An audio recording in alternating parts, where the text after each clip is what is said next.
Salve nação rubro-negra, bem-vindo a mais um vídeo, onde será analisado a rivalidade que se criou entre o Flamengo e o Palmeiras, por ser dois clubes que mais se destacaram em suas campanhas e títulos. Também será analisado pelos comentaristas se houve interferência de Mike no quarto gol do Palmeiras, já que o lateral estava impedido e possivelmente teria atrapalhado o goleiro Santos. Vamos ver também a entrevista do Vitor Pereira, onde ele falou sobre o jogo. Também irão falar sobre o que o Flamengo precisa melhorar até o Mundial. Não esquecem de se inscrever e curtir o canal para ajudar no crescimento. Vamos ao vídeo. Mas acho que é muito isso, né? Não, é uma rivalidade que vem crescendo. A gente estava conversando até aqui, né, em off. Eu falei assim, cara, eu não ia conseguir ser jogadora do Flamengo nesse momento. Porque eu ia ficar tão mordida de ter perdido, que eu ia querer que tivesse um jogo amanhã. Igual a NBA, que você faz um jogo num dia, outro no... Cara, porque eu quero agora me superar e provocar no melhor dos sentidos. Não, agora eu que ganho. Aí o outro vai lá e ganha. E isso está sendo alimentado, né, Silas? O próximo jogo é contra o Boa Vista, né? Pelo Carioca. Coitado do Boa Vista. Mas isso, aqui não vai jogar ninguém, né? Porque depois tem viagem pro Mundial. O Boa Vista, gente, eu não tenho nada a ver com isso. É verdade. E depois pra frente, acho que depois, quando eles voltam, tem o Volta Redonda. A Volta Redonda que quem deu hoje foi o Palmeiras, na verdade, né? Olha, é difícil, porque se cria uma expectativa tão gigante em torno desses dois times. E você vê a torcida do Palmeiras, a mancada que deu. Quando picharam lá o Moro, queremos jogador, diretoria, não sei o quê e tal. E aí, o Abel Ferreira, na entrevista, ele fala, o sucesso fala por si. A gente faz tudo aqui, trabalha, tem todo um trabalho lá da base, diretoria, os meninos das categorias de base. Mas o sucesso, a vitória, ela fala por si.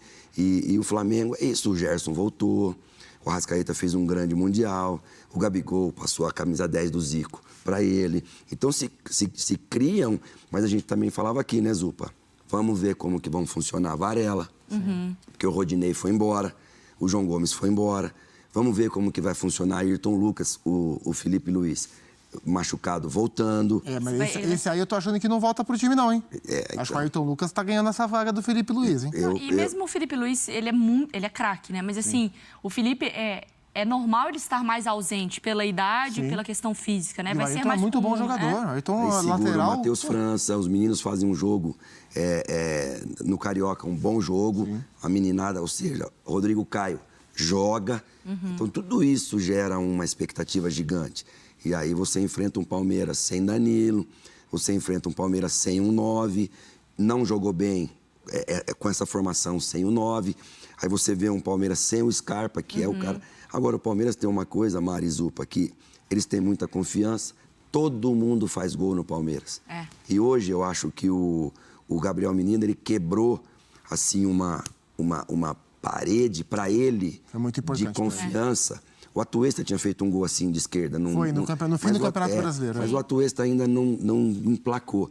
Mas o Gabriel Menino... E o Abel deu uma entrevista, a Maria, ele disse, o Gabriel Menino já jogou jogos grandes e finais. Então, não estou colocando um jogador... Um menino, né? Que não um menino na palavra, né? Estou colocando um que sabe o que está fazendo. E o Gabriel Menino, ele é da briga, hein? Ele é do confronto, E ele tem essa coisa de ser cria, né? Quando você é cria, tem um sentimento diferente. E 2 gols de esquerda, né? Cara, não, de esquerda. A gente tem alguns personagens do Palmeiras falando. Eu vou separar agora, tem tanta coisa pra gente falar aqui. Deixa eu falar. Vamos falar primeiro agora de personagens do Palmeiras, depois a gente fala de personagens do Flamengo. Lado verde, lado campeão. Acho que primeiro agradecer a nossa torcida, né, que veio, nos ajudou, nos apoiou, acreditou na gente, eles sempre acreditam. A gente espera que esse ano eles possam continuar acreditando no nosso time, que a gente vai sempre poder dar o melhor para a equipe, para esse clube. Eu acho que quem acompanhou, acho que viu um dos grandes jogos que já teve aqui no Brasil, né? Um digno de duas equipes campeãs, né? Tanto nossa equipe como o Flamengo, são duas grandes equipes, duas equipes que de uns anos para cá vem conquistando grandes títulos. Acho que a equipe está de parabéns hoje pelo jogo que fez. Acho que significa muito essa taça, era um título que o clube não tinha ainda, né? Acho que está de parabéns a equipe, continuar trabalhando para poder esse ano a gente conquistar mais títulos. Acho que nosso time, nosso elenco tem grandes jogadores. A gente saiu o Gustavo, saiu o Danilo.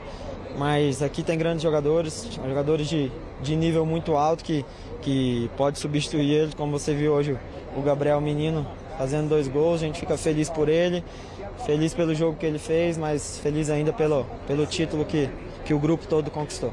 Minha primeira temporada como profissional, iniciando jogos como titular, né? Creio que ainda tô aí, né? Jogando com os caras que me dão conselhos. Agradeço muito a Deus por ter essa equipe ao meu lado. Jogar ao lado do Dudu e do Rony ali no ataque é muito bom, né? Com o Veiga também. Agradeço muito ao Veiga pela amizade que eu tenho com ele. E, cara, creio que eu vou trabalhar bastante, né, para que esse ano ainda eu possa desenvolver cada vez mais e que a gente possa jogar melhor e conquistar mais títulos. Sempre eu estou jogando, né, tentando ganhar confiança, não é fácil jogar no profissional, então estou me adaptando ainda no jogo profissional e estou gostando, né, também. Ali no jogo ali, dei a caneta, né, me falaram do Davi Luiz, mas ele fez a falta em mim, infelizmente ele fez a falta, né, que ia sair ali na cara do gol, mas como eu falo, não tenho medo, tenho que ir para cima e, se Deus quiser, eu vou desenvolver cada vez mais. Jogar contra o Flamengo sempre é difícil, né? Eles sempre... a gente sempre faz bons jogos contra eles, sempre são jogos difíceis, né? Fico feliz de voltar, de voltar a marcar gols, de voltar a ganhar títulos, né? Que é importante, depois do momento que eu passei ano passado, então... feliz com tudo isso. É difícil falar isso, porque a gente...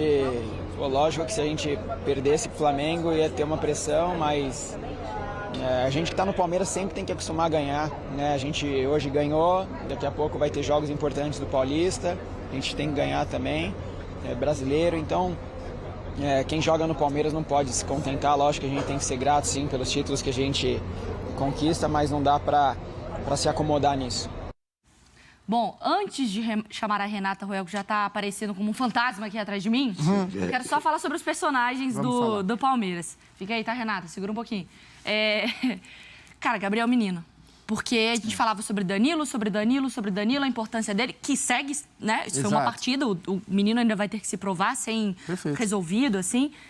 Mas como é uma resposta importante, né? E uma resposta numa posição que é muito difícil... de você encontrar aquele cara com ritmo que você precisa para encaixar ali na sua equipe. Assim, a ausência do Danilo, ela provavelmente vai ser sentida ainda durante a temporada, porque a ausência do Danilo, porque o menino, ele não tem exatamente as mesmas características. O Danilo é um jogador muito móvel, inclusive a estreia dele no Forest, que foi contra o United, no jogo da Copa da Liga, ele teve um primeiro tempo, principalmente, muito bom, já estreando contra o Manchester United, assim, como titular, assim, jogando bem, porque ele é um jogador com rodinha no pé mesmo, o time anda, ele pega a bola lá atrás, ele anda, ele faz essa transição, ele é um cara muito dinâmico, e o menino é um cara que tem velocidade também, mas é outra característica. O menino é um cara que, com a bola, ele é mais passador. O Danilo é um condutor com a bola. E sem a bola, o Danilo é mais formiguinha. O menino é um pouco mais posicionado. Mas ele marca muito bem. E esse jogo foi muito importante para ele mesmo, porque se por um acaso o Palmeiras não fosse bem, perdesse o jogo e, eventualmente, ele não fosse bem, a ausência dos dois, a gente tem que parar em algum momento de falar de Danilo e Scarpa, mas a ausência dos dois ia ser muito gritante. E o resumo, a conclusão do jogo de hoje era, tá vendo? Ou o Palmeiras se reforça, ou com esse time o Palmeiras não vai conseguir pegar o Flamengo. Então foi muito importante que o menino, especialmente, tenha feito o jogo que fez, não só pelos gols, mas pelo jogo também. O meio-campo era um setor chave para o jogo de hoje, porque é onde o Flamengo ganha os seus jogos, é a partir do meio-campo, e é onde o Palmeiras poderia, através de uma intensidade, uma competitividade maior, tirar o Flamengo dessa zona de conforto. E tirou também pelo papel do Gabriel Menino. Então, para ele, foi muito importante para a temporada que ele pretende ter. Tem que estar sequência. Mas para a temporada que ele pretende ter, o jogo de hoje foi, assim, crucial e fez 2 belos gols, especialmente o primeiro, que foi uma pintura. Tem que começar de algum lugar, né? É isso. De algum lugar. Silas, Endrick e Dudu, quem você quer destacar aqui? O Dudu. Dudu? O Dudu fez um jogo... na minha opinião, Veiga fez 2 gols, Gabriel Menino fez 2 gols, o Endrick foi protagonista no lance do pênalti. Ele foi muito ali ousado, com o Everton Ribeiro, mas o melhor em campo, para mim, foi o Dudu, do Palmeiras. Por quê? Porque ele bagunçou, ele sabe jogar dentro da área, ele sabe a importância que ele tem pro time, ele é fantástico. Então, assim, E ele tá na galeria já do Palmeiras, né, dos grandes craques. Eu acho que, se eu não me engano, são 11 títulos. Dele, 10 do Veiga. Bizarro, né? Pelo Palmeiras. muita E o coisa. Gustavo Gomes vem logo ali também. São 8 ou 9 do Gomes. Eu queria ressaltar, Mari, Claro. se você me permite, o Abel Ferreira, ele falou assim, ele tinha o Piquerez, o Jorge e o Vanderlan. Ele falou, hoje o Vanderlan é segundo. Tomou a frente do Jorge, tanto que o Jorge hoje está no Fluminense, Isso. né? Lá do lado, no meio campo, ele falou, eu preciso dar tempo pro Jailson, porque o Jailson tá vindo de lesão. Mas hoje, usando o mesmo paralelo, o menino, Gabriel, o menino ocupa, porque o Zé Rafael é intocável. Os 4 de trás, Rocha, Gustavo Gomes, hoje, Murilo Cerqueira, Piquerez, 5, e o Everton são intocáveis. E o Zé Rafael. E hoje eu acho que o menino consegue entrar nessa vaga. Vai precisar se provar, porque foi um jogo. Mas assim, e é a justiça do Abel Ferreira. É a justiça do jogo. Eu acho que isso é muito legal. Bom, falamos sobre personagens da partida do lado do Palmeiras. Depois a gente fala sobre o Flamengo e também sobre o Vitor Pereira. Mas como eu tinha brincado aqui, que a Renata Roel já aparece no nosso estúdio, a gente vai cortar pra cá. Só o Veiga bateu o pênalti, vai. Tum. Se a Renata Roel aparece, é porque o jogo também desse tamanho, ele não passaria sem nada. Uma tranquilidade, uma paz, todo mundo se abraça, obrigado, vamos embora. O gol, então, que o Flamengo reclama de uma posição irregular do Mike. Eu já vou te dar boa noite nessa bomba, tá? Não vou nem te dar oi. É assim, pimba. Pra gente já entrar nesse assunto do gol do Palmeiras, se foi ou se não foi irregular. Boa noite, viu, minha querida? Boa noite, Mari Zupac, Silas, fã de esporte. O Flamengo reclama só depois, porque no jogo ele não reclama. Sim. O Santos não reclama, os jogadores não reclamam, a comissão técnica não reclama, ninguém reclama. Aí depois você provavelmente escuta um ou outro comentário, aí você vai na entrevista coletiva e acaba falando do lance. Pra mim, assim, primeiro que não é um jogo fácil, Mari. Um jogo desse nível nunca vai ser fácil, por mais que você coloque o melhor árbitro, o melhor trio, a melhor equipe de arbitragem hoje que nós temos no Brasil, porque foi isso que a CBF fez. O Wilton Pereira Sampaio hoje é o melhor árbitro que nós temos. Estava na Copa do Mundo há pouquíssimo tempo. Exatamente, uma Copa do Mundo, foi muito bem numa Copa do Mundo, né? Tanto que foi até o final. Ficou entre os árbitros que não foram sendo eliminados ali. Então, você coloca o seu melhor árbitro. E o jogo não é fácil. Palmeiras e Flamengo hoje nunca vai ser fácil. Semana passada, a gente estava aqui falando dos jogadores fazendo bolinho na Edna. No Clássico, Palmeiras e São Paulo. Mas é porque é mulher. Não, hoje o Wilton também sofreu isso. Você via em alguns momentos os dois times, os jogadores em cima dele. Então, assim, não tem como falar que é um jogo fácil. Então, você tem muitas tomadas de decisões e, dentre essas tomadas de decisões, tem lances que, pela regra, cabem interpretação. O que estão mais falando a gente vai desse colocar, último... Tá ótimo. Você vai falando aí, ó. Desse último lance, que é o gol do Palmeiras, o último gol contra o Flamengo, que falam de um possível impedimento. O que é importante a gente falar, primeira parte da regra 11, o impedimento. Estar em posição de impedimento não constitui uma infração em si. Ou seja, o jogador pode estar em posição de impedimento. O que ele não pode? Participar de jogo ativo. E aí tem alguns pontos na regra que falam que é participar de jogo ativo. E aí, se a gente tiver a tela aqui, o que fala desse lance, eu já até vou falar para vocês. Nesse caso, ele não toca a bola, ele não ganha uma vantagem, o jogador que está em posição de impedimento. Então, a gente vai falar da questão de interferir no adversário. Se o jogador em posição de impedimento, que é o Mike, né? Interfere ou não na ação do Santos. E para mim, olhando o texto da regra do jogo, eu não encaixo em nenhum momento em interferência. Por quê? Primeiro ponto da regra ele interfere bloqueando a visão do Santos? Não, o Santos tem totalmente a visão da bola o tempo inteiro. A hora que sai do pé do menino, a hora que a bola vai entrar, ele não bloqueia a visão. A tela que você tinha pedido. A tela que tá aqui, ó. Interferência em uma das seguintes maneiras. Ele não bloqueia, ele não obstrui claramente a linha de visão. Ele disputa a bola com o adversário? Não, porque a bola não tá nem em disputa entre eles. Ele tenta claramente jogar a bola que se encontra próximo a si, ou quando a ação causa impacto. A bola não tá nem perto dele e ele não tenta jogar essa bola. Ao contrário, tem um momento que ele tenta sair da bola. E o último, praticando uma ação óbvia que tem impacto claro na possibilidade de o jogador jogar essa bola. Esse aqui, ele entra muito mais naquele, quem assistiu, quem não assistiu fica um pouco difícil, mas City e United, que reclamaram muito no último gol do United, que aí o jogador vai jogar aquela bola e de repente faz uma ação ali muito próximo da bola que acaba interferindo, entra muito mais nessa questão. Então a regra em nenhum momento fala que um jogador em posição de impedimento não pode ter um contato com o goleiro. A regra não fala isso. Ela fala isso aqui. E eu olhando essa parte do texto da regra 11 de impedimento, eu não vejo em nenhum momento criar impacto no Santos para você marcar uma infração de impedimento. E o Santos sai. O Santos, ele tem a questão de jogar, ele recolhe o braço, ele não reclama no campo de jogo. Eu, pela regra do jogo e pelas imagens, analisando, entendendo o futebol, eu não vejo o Mike interferir. Eu vou pedir para encher a tela com o lance, que eu quero fazer uma pergunta para Renata, então. Na hora eu fiquei assim, não sei o que fazer. Porque, ó, tem uma imagem de trás que eu acho que é mais clara, né? Vai agora, ó. Aí. Ele faz o contato, só que o próprio Santos, ele já vai meio sem... Vou, mas não vou. Ele já tá meio desistindo. Faltou malandragem para ele, O movimento do Santos, tecnicamente, no lance, ele foi muito ruim. O Santos, ele tira a mão do lance. Sim. Mas não houve um contato? Assim, independentemente do Santos ter feito esforço ou não, ele dá uma trombada no Mike.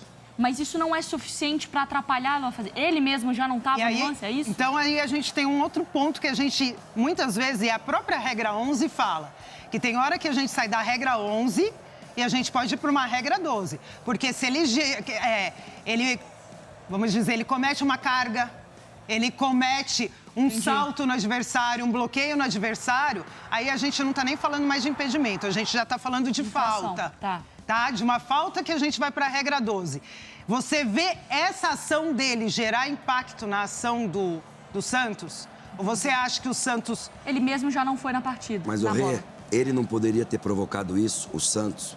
Eu pergunto, será que não faltou um pouco de malandragem para o Santos ali, ele se chocar contra o Mike? Sim, poderia. Que faz parte do futebol. Sim. Porque assim, a área pequena é dele, né? A verdade Então, pela regra, na teoria, não, sim, não, digo... mas qualquer coisa que você tenha um contato a mais, que você acaba tendo uma vantagem, é muito mais fácil o árbitro marcar a favor do goleiro. Porque, assim, eu acho que tem muito disso. No lance, eu estava observando muito, eu fiquei bem perdida para ter uma opinião. E tá tudo bem, às vezes, a gente ficar confuso e não ter uma opinião E tem lances clara. que cabem interpretação, Sim. né, Mari? E tá tudo bem, né? Você ainda tem que entender. Mas, assim, a minha questão foi... Eu acho que passa muito por isso. A reação do Santos logo depois do gol. Acontece o gol, a câmera vai no Gabriel Menino comemorando, que é o que a gente tem acesso de imagem também. O Gabriel Menino vai comemorando. E atrás você olha o Santos está conversando com a zaga do tipo... Não pode deixar o cara sozinho aqui para finalizar. Naquele momento, o Santos não sentiu... Não se sentiu obstruído. Prejudicado. Não foi que ele apontou pro Gabriel Menino, bateu alguma coisa. Sim. Mas, e ao os mesmo goleiros tempo... hoje reclamam, né? Eles têm essa ação de quando eles são atrapalhados. Hoje eles sabem disso, eles conhecem essa parte da regra. Já a primeira coisa de fazer é... Não, olha aqui, me atrapalhou, olha aqui, gerou impacto. E o Santos não faz isso. E quando você fala, eu estava falando com o Silas fora do ar, né? Que é muito importante nessas horas a gente escutar goleiro, escutar o jogador, o treinador, porque tem partes da regra que realmente cabem interpretação. Sim. E a hora que você fala com um treinador de goleiro, com um goleiro, que eu acabei conversando até antes de entrar no ar, todos eles falaram que a ação realmente não gera impacto. Mas essa ação do Santos tem muito a ver com o temperamento dele. O Santos faz defesas importantíssimas e você também não vê ele levantando a mão e nada. Então, é ele, isso aí é o Santos. Ele não reclamou, ele seguiu o jogo. Um jogador, talvez, um goleiro, talvez mais malandro, né? Não tem bom sentido para malandro, né? Sim, mas que talvez pudesse entender ali o momento do jogo e tentasse usar a regra em favor dele, né? De alguma forma. Isso. O que me pega muito é isso. O fato... Mas mesmo o Santos não reclamando... Se foi falta, é falta. Claro, não precisa o goleiro reclamar para ser. Exato. É isso que eu fico nessa... Mas você acha que gera impacto?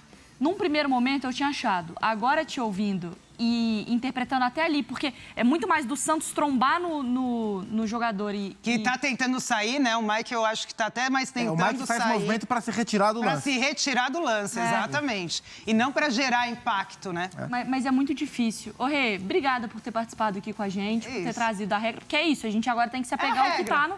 A gente pode questionar depois a regra, como ser avaliado, mas... E até a questão das interpretações, porque é um lance que cabe interpretação. E cabe ao torcedor do Flamengo ficar muito bravo também. Sim, e a hora que você entra... eu acho que isso é interessante. Pode dividir opiniões um lance desse, porque cabe interpretação. E quando couber interpretação, mesmo o contexto da regra do jogo, a gente vai olhar muito mais o contexto do futebol além da regra. E aí você pega um lance que no campo foi dado e o VAR confirmou o gol, é porque o VAR entendeu também na análise dentro da regra que o gol foi legal. Mas que o Abel Ferreira foi campeão. Porque se o Palmeiras tivesse perdido, ele ia falar que o Arrascaeta também deu um empurrão no Zé Rafael. Ah, claro que sim. Claro que A conversa muda para os lados. A gente não ia estar falando desse gol se não saísse.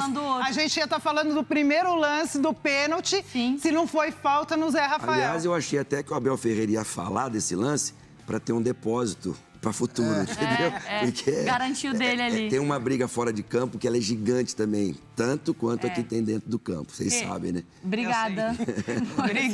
Obrigada.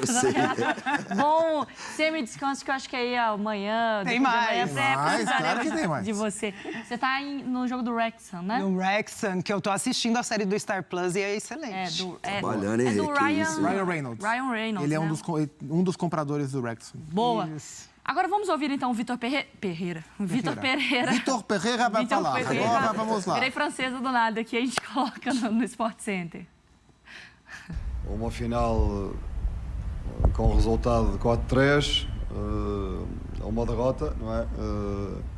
Um jogo com muitos golos, um jogo muito corrido. Muito corrido não quer dizer que seja bem jogado, mas muito corrido, de um lado e do outro, muitos golos marcados,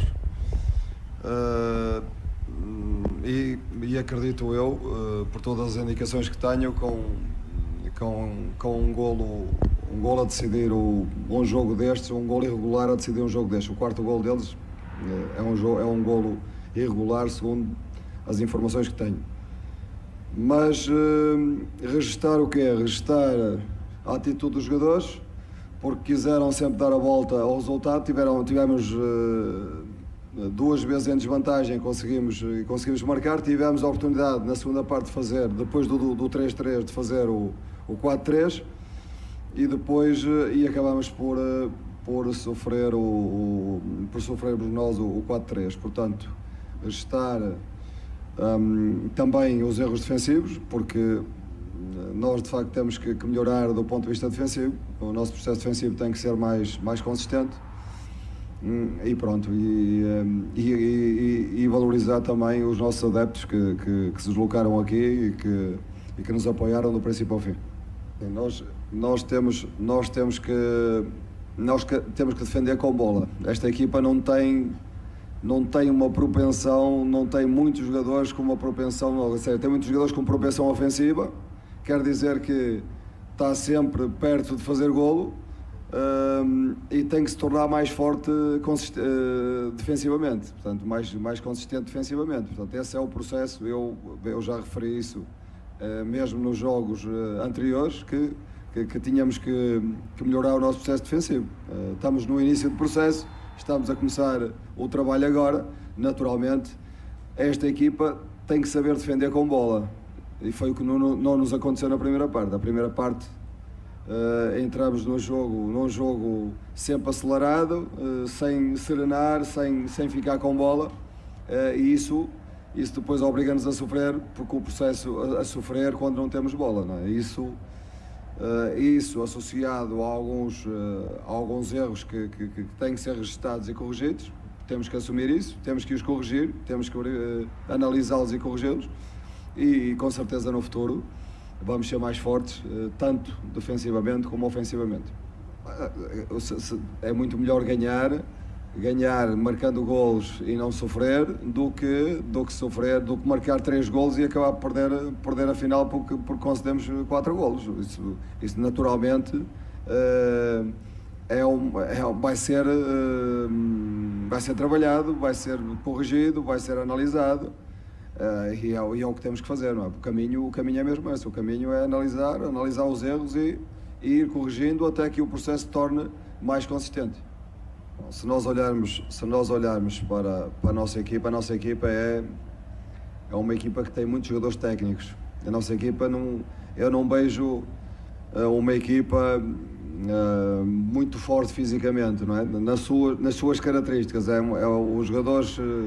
Os jogadores mais técnicos, os mais criativos são fisicamente não são jogadores fortes. Agora nós temos é que muitas vezes dá a sensação que fisicamente não estivemos bem, pois eu sou da opinião que não estivemos bem no primeiro tempo taticamente, ou seja, nós não conseguimos fazer o nosso jogo e o nosso jogo é um jogo com bola, é um jogo para ter paciência e esperar o momento certo de acelerar. O que aconteceu no primeiro tempo é que o jogo andou muito corrido de um lado para o outro, muito físico, muito partido, com o Palmeiras naquele jogo característico deles de lançar os jogadores rápidos na frente, que nos obrigou, e como nós não ficamos com bola, entramos um bocadinho no jogo deles, e eles nesse jogo físico são mais fortes que nós.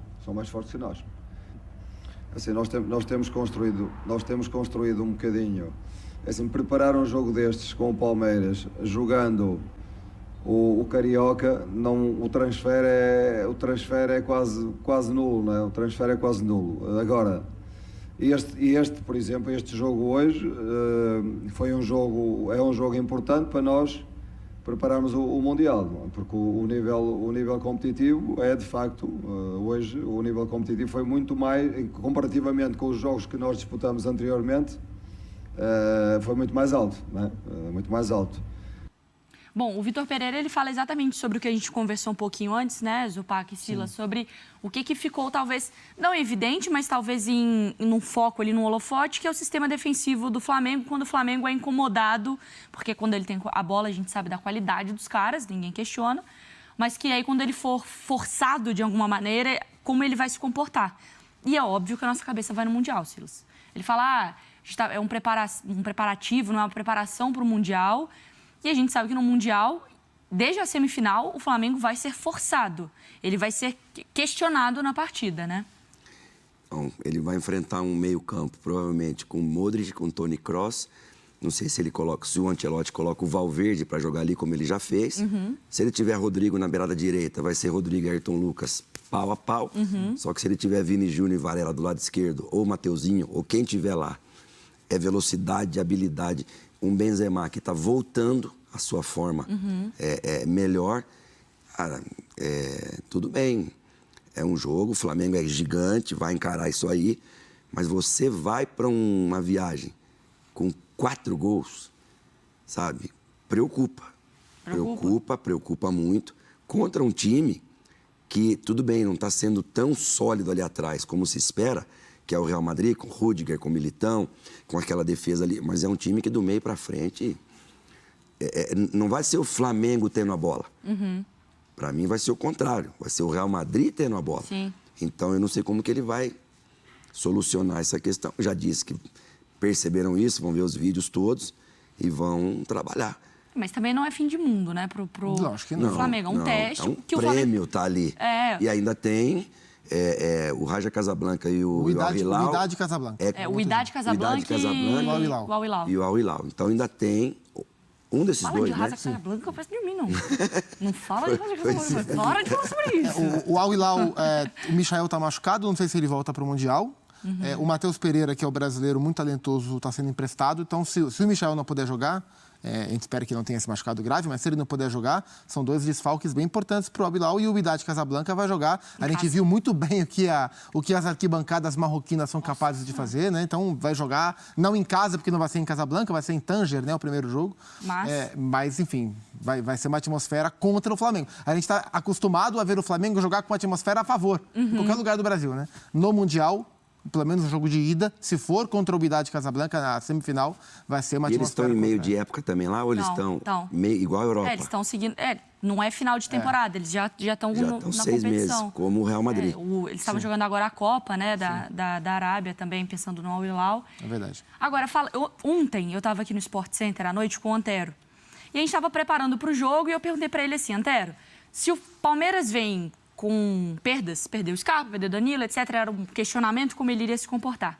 E o Flamengo vem com o Gerson e ainda mantendo toda a sua equipe, a questão dos técnicos aí não pode inverter a balança? É um início de trabalho para o Vitor e um Abel Ferreira com conhecimento. As coisas não podem se anular ali e o jogo ser no detalhe, como foi. Totalmente. Hoje, foi muito Abel Ferreira mais uma vez? Foi muito Abel. O que não quer dizer que o Vitor tenha trabalhado mal, não acho que tenha trabalhado mal. Mas os caminhos que o Palmeiras encontrou para bater o Flamengo passam diretamente pelo domínio que o Abel Ferreira tem do seu trabalho. E esse é um trunfo, sabe? Me incomodou um pouco, assim, nesse começo de temporada, quando o Palmeiras perde os jogadores, não contrata, e o Flamengo traz o Gerson, traz o Vitor Pereira, me incomodou um pouco a análise que eu vi em vários lugares, aqui também em outros lugares, de que não, agora o Flamengo virou o PSG e desacreditar esse time do Palmeiras é não olhar para o campo. Não olhar para o campo, porque embora a diferença técnica tenha, evidentemente, aumentado, mas o Palmeiras tem o que é mais importante na minha visão no futebol brasileiro, que é um bom trabalho. Eu acho que, sim, se você tiver que escolher qual é o principal trunfo que um time pode ter no Brasil, é ter o melhor time no papel? É ter uma seleção de jogadores? Na minha visão, não. Na minha visão, é ter um grande trabalho estabelecido, porque a gente faz parte de um país, uma cultura de futebol, onde ninguém tem trabalho estabelecido. Na Série A... Você citar dois. Vojvoda. Isso, Abel e Vojvoda. Só. Todos os outros trabalhos ou estão começando, ou tem um pouquinho de tempo. A gente acha o trabalho do Mano um trabalho mais consolidado, e é pouco tempo. O trabalho do Rogério, e é pouco tempo, né? Então, quem tem um trabalho consolidado, mesmo que não tenha o melhor time, está à frente. Tem um trunfo muito importante. E no caso do Palmeiras, não é que o time é ruim e o trabalho é consolidado. É um belíssimo time e um trabalho consolidado. Então, esse é o trunfo principal. O Flamengo tem uma seleção, tem um time espetacular, mas a questão é que o Flamengo está sempre buscando alguém para fazer esse time jogar. E aí está sempre no recomeço, né? O Flamengo não consegue manter um técnico por um ano. O Flamengo está há 4 temporadas, temporada 20, 21, 22, 23, tentando achar um técnico que convença a diretoria de que é o cara certo para tocar um projeto desse tamanho, dessa ambição. Nem os campeões serviram. O Rogério foi campeão, foi demitido. O Dorival foi campeão de 2 torneios, foi demitido. O Flamengo está procurando, desde que o Mister foi embora, alguém, o seu Abel. E o Flamengo não acha. E quando eles se enfrentam, o Palmeiras consegue, através dos méritos do Abel, diminuir a diferença técnica. Porque, eu concordo com o Abel, o coletivo, ele é mais importante do que o individual. Quando você tem o coletivo que o Palmeiras tem, o individual que o Palmeiras também tem, você consegue equipar forças, né? E hoje foi assim. Vale lembrar que todos os que vieram no Flamengo, o Jorge Jesus era conhecido, o Domenech era auxiliar do Guardiola, tinha sido, o Paulo Souza veio da seleção polonesa, o Dorival Júnior é muito conhecido aqui, Renato Gaúcho, campeão de Copa Libertadores, Rogério estava muito bem na Fortaleza. um cara, ou seja, e enquanto que o Abel Ferreira, ninguém sabia nem quem ele era, quando o Palmeiras foi buscar o Abel Ferreira. Então, olha o mérito que esse cara tem e que essa diretoria do Palmeiras tem, né? É isso aí, nação rubro-negra. Espero que tenham gostado do vídeo. Agora é focar no Mundial. Não esquece daquela ajuda, não custa nada se inscrever e ajudar no crescimento do canal.